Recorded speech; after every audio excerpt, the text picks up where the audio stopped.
Hello everyone, कैसे हो आप सब। जैसे आप सबको पता चल गया होगा कि मेरे हस्बैंड आ चुके हैं छुट्टियों में घर, तो हम घूमेंगे फिरेंगे और बहुत सारे मज़े करेंगे। तो आज हम गए थे मॉल, जहाँ पे उतू अपने नए बूट्स पहन के गए। वो भी उसी टाइम हमें पार्सल रिसीव हुआ जब हम जाने के लिए निकल रहे थे। तो मैंने कहा प्लीज़ ये वाले चेंज कर लो, लाइट्स वाले इसको बहुत अच्छे लगेंगे।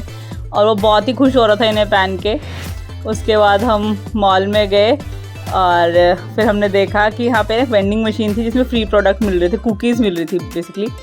बट हमने उत्कर्ष के लिए निकाले, बट वो कुकी से ज़्यादा अपने पापा की गोदी के लिए इतना खुश हो रहा था कि मुझे प्लीज़ गोदी ले लो, मुझे कुकी नहीं चाहिए। तो इतना खुश हुआ ही नहीं कुकी से, उसे तो खुशी ही पापा की गोदी में मिली। और गाइज़ मैं आपको बताना चाहूँगी, ये अपने पापा से जब मिला ना, इसे 2 दिन लगे वो बॉन्ड क्रिएट करने में, पापा को पहचानने में, क्योंकि 6 महीने बाद अपने पापा से मिल रहा था। तो और जैसे ही पापा को जाना फिर किसी के पास आया ही नहीं। उसके बाद हम जूडियो गए, क्योंकि मैंने जूडियो काफ़ी सुन चुकी थी, इंस्टाग्राम पे काफ़ी रील्स वगैरह देख चुकी थी। तो हम भी वहाँ पे शॉपिंग करने गए, क्योंकि जब भी फौजी जी घर पे आते हैं ये कोई शॉपिंग नहीं करते अपने लिए। ये बोलते हैं कि मैं थोड़े दिन के लिए आता हूँ, वही पुराने कपड़े पहन लेता हूँ। तो इस बार मैंने इनसे रिक्वेस्ट करके इन्हें थोड़ी सी शॉपिंग के लिए फोर्स करा, तो इन्होंने अपने लिए कुछ टी शर्ट्स और जीन्स बाय करी हैं। जब तक ये बाय करते हैं, जब देखो उतू ने क्या करा है।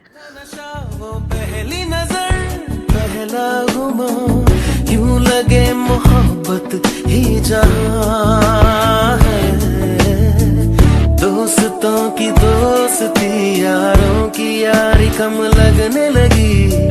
बहके हैं हम, बहका ये समा है। कैसे समझाऊं तुम्हें, मेरा पहला प्यार है ये। वो आँखों में एतबार है ये। वो मेरा पहला प्यार है ये। वो आँखों में एतबार है ये। वो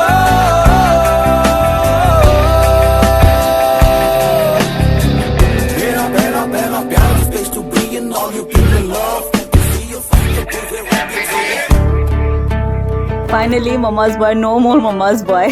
जोक्स अपार्ट, उसके बाद इन्होंने कुछ टी शर्ट्स ट्राई की और उसके बाद मैंने वो सिलेक्ट की जो मुझे पसंद आ रही थी, क्योंकि अपनी पसंद तो रख ही नहीं रहे थे कि जो तुम बताओगी मैं वही परचेज़ कर लूँगा। शॉपिंग हमने ख़त्म करी, उसके बाद हम थोड़ी देर मॉल के बाहर बैठ गए, क्योंकि हम बहुत चल के या शॉपिंग करके थक चुके थे। तो वहाँ पे भी एक छोटा सा लड़का था जो साइकिल चला रहा था, और इसे भी बहुत ज़्यादा अच्छा लग रहा था साइकिल चलाने के लिए। तो सामने वालों ने, जिनकी फैमिली थी ना, तो उन्होंने इसे बोला कि तुम चला लो, बट इसे चलानी ही नहीं थी, बस इसे बैठना था उस पर। ये बहुत हैप्पी हो रहा था उस साइकिल की राइड को एंजॉय कर करके। तो फाइनली ये इसने थोड़ा मुँह अपने अपने एक्सप्रेशन से दिखाए, और उसके बाद फिर हम घर के लिए वापस चले गए। थैंक यू गाइज़, ब्लॉग कैसा लगा प्लीज़ मेंशन कीजिएगा। जब तक के लिए बाय।